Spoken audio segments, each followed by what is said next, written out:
Mahigit 2 milyong pisong halaga ng alahas ang natangay ng mga holdapper sa isang babae sa Cagayan de Oro City.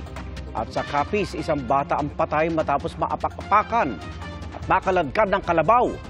Saksi si Cyril Chavez ng GMA Regional TV, 1 Mindanao. Pinaglalamayan ngayon ng kanyang pamilya ang labi ng isang batang 11 taong gulang sa Pilar, Capiz. Hapon nitong linggo, kasama ng biktima ang nakatatandang kapatid nito na sumakay sa alagang kalabaw papunta sana sa kubo ng kanilang lolo. Pero biglang tumakbo ang kalabaw at nahulog ang biktima na naapak-apakan pa ng alaga at nakaladkad.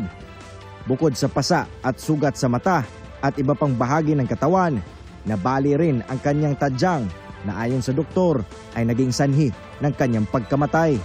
Ang posibilidad dito ma'am, kasi nakibot ang karabaw, ito ang rason niya nagursa ka. Ang posibilidad naman nga kasi may nakita na kabagay ang karabaw or bisa nadlukan, ito ang rason niya nagursa ka sa binuguyo din ng bata. Ibinenta na ang kalabaw sa halagang 22,000 pesos. Dumulog naman sa mga pulis ang isang babaeng negosyante na na-hold up ng riding in tandem sa Cagayan de Oro City. Ayon sa mga pulis, pasakay na ang biktima sa nakaparadang sasakyan ng tabihan ng mga sospek at tutukan ng baril. Nag-agawan pa umano sa bag ang biktima at sospek pero nahablot ito ng sospek matapos paluin ang biktima sa ulo gamit ang baril. Mahigit 2 milyong piso ang halaga ng alahas na natangay. May person of interest nang iniimbestigahan.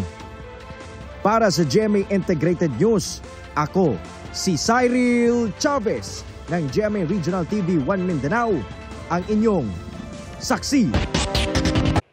Mga kapuso, sama-sama tayong maging saksi. Mag-subscribe sa GMA Integrated News sa YouTube at para sa mga kapuso abroad, samahan niyo kami sa GMA Pinoy TV at sa www.gmanews.tv.